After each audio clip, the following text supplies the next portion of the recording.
It seems easier for me to write about how I feel in a song than to talk about them. I'm the best at playing me. People in country music called him the Buddha. The man who said he never got angry, but he didn't. Willie Nelson is no longer teaching peace at age 92. He's giving names. 7 artists who lied to him, made fun of his faith, or changed friendship into war. It's hard to think that he ever hated one of them because they were so famous or close to him. First, G. Brooks, the showman Willie never believed in.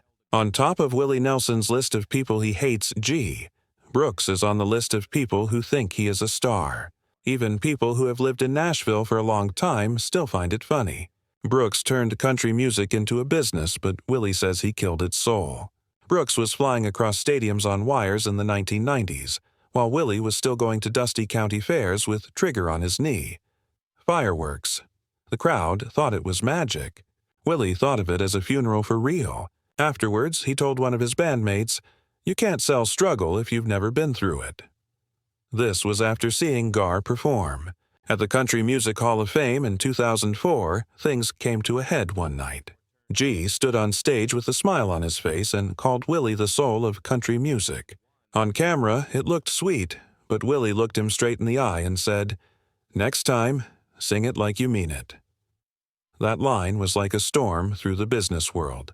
Ever since that night, Willie has turned down every duo, every shared the stage, and every picture op with G. He didn't like how G had changed the genre. Perfect in every way. Second, Shania Twain, the queen who made Willie lose faith in his country. Willie Nelson didn't like glitter, but Shania Twain made him very angry. He joked that her shows looked more like Las Vegas than Nashville, which was true. He said it with a smile. For someone whose whole life was about finding the truth in every word, seeing Shania turn country music into dance moves was like seeing a friend give up their soul for sequins. Shania's international hits, like Man, I Feel Like a Woman and That Don't Impress Me, were all over the radio in the late 1990s. This is when their fight began. Nashville was very happy. Willie wasn't. While on tour, he told a sound tech, "Country should bleed, not sparkle." The word got around quickly. Soon, everyone found out that Willie didn't like the pop country wave she was setting off. At the CMA Awards, it all came to a head. She won Entertainer of the Year, and Willie sat a few rows behind her. Behind, with a stone face. He clapped politely for the cameras, but behind the scenes he told a friend, "Entertainer maybe, but that ain't country." After a short time, Shania tried to say hello. Everything. Smile, shake hands. Willie gave her a quick nod and then walked right past her like she wasn't there. People in the business world called it confidence. Willie said it was honest. He thought she had traded pain for dance moves and real stories for radio scripts. He saw Shania as proof that the company had lost sight of what it was really about. Willie will still change the subject if you bring up her name. Shania Twain is the only person he hasn't really let back in, even though he has forgiven most people. Third, there is Juan Jennings, the brother who turned his back on him. Juan Jennings was the one on Willie Nelson's list that hurt the most. This wasn't a competition in the same field. This family was getting cold. They helped make the underground movement what it is today. Behind the friendship, though, there was jealousy ready to take over. It began with fame. By the late 1970s, Juan didn't like how every title always said Willie and Wayne and never Wan and Willie. He started getting to meetings late, drinking more, and fighting over credits. People who were close to they said that whenever someone called Willie the face of outlaw country, Juan would roll his eyes. Juan lost it one night in the studio and yelled, "You're too high to play straight." Willie did not say anything, just smiled. He never forgot, though.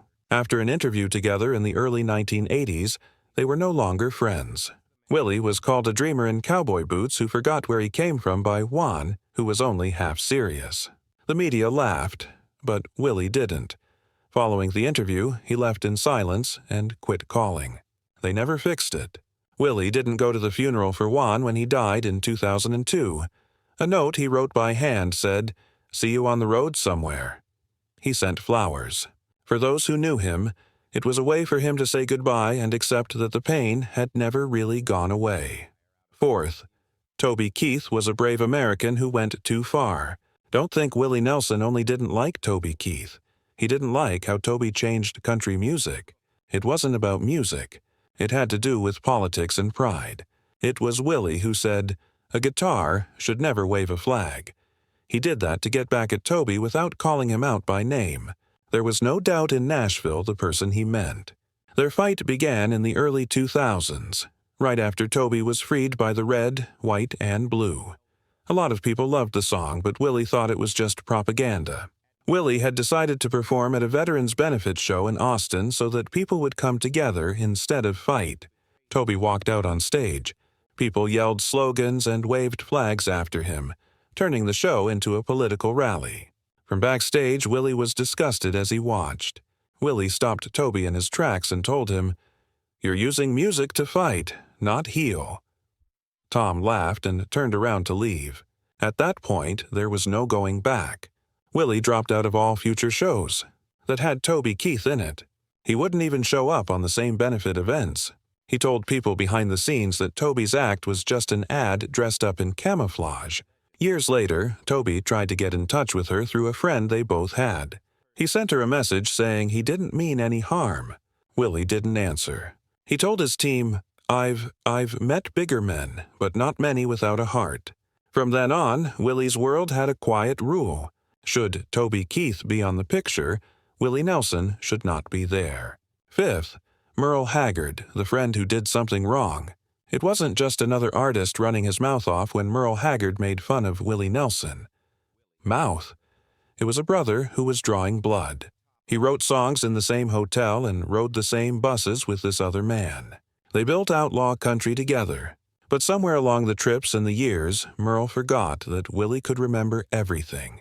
It began small. It became a joke from a rural in talks that for his work against marijuana, he had become a mascot instead of a singer. Willie laughed it off at first, but Merle said it again. This time, live on stage with Willie sitting just a few feet away. "Weeds are a lazy man's crutch," Merle said into the mic, making everyone laugh. Willie didn't. He only played the guitar, ended the set, and then walked right to the bus. Things never went back to normal after that night. It was clear that there was tension behind the scenes. They quietly dropped plans for a joint record they had been working on. Merle's calls were being turned down by Willie's boss. Fans often asked when the two legends would get back together. They didn't. After many years, Merle tried to make peace, but Willie just told him, "Some things you don't joke about." No longer was it anger. Sadness filled the room. Willie called Merle one of the greats when he died in 2016, but friends also knew. He didn't say, "one of my best friends." It said everything in that quiet. They had a line that they could never cross back to be brothers again. The sixth person is Kris Kristofferson. Willie never forgot those words. Can one line really break up friends who have been friends for 40 years? In the case of Willie Nelson and Kris Kristofferson, yes. These two were brothers. We got through everything together. But one careless word was enough to break 40 years of loyalty. It took place at a private event in the middle of the 2000s. In the back, there are a few reporters and the room is full of musicians. There is whiskey on every table. Willie had just finished a quiet vote on labor issues for farm workers and war. Kris leaned over to the group of people around him and said, "Willie's became more of a mascot than a musician." He was half high at the time. Then people laughed, but Willie wasn't one of them. He heard it. Friends said he stood there still for a second and then quietly left the room. The next morning, his helper they called off their next performance. From that day on, calls were not taken. Afterward, when people asked Willie about it, he only said, "Sometimes words don't fade. They leave marks." That was all he ever said in public. Kris tried to say sorry once through a friend they both had, but Willie wouldn't let him. "Talk," he said in a low voice. "After that, you can't call me brother." Years of friendship gone in an instant. Kid Rock, the wild one who crossed the line, is number 7. Everyone thought that Willie Nelson and Kid Rock's plan to record together would be a fun but safe test. Nothing was planned for how it would end. One of the worst studio problems Willie has ever had. Willie went in to hear music. Kid Rock came to look for a party. In 2008, when Kid Rock was going through his Southern rebel phase, they met in Nashville. He told Willie about an idea for a loud, dirty, and outside-the-genre song for rebels. Willie said yes because he was willing to take a chance. That is, until Kid Rock showed up late with a beer and blared his own songs over the speakers. That's when W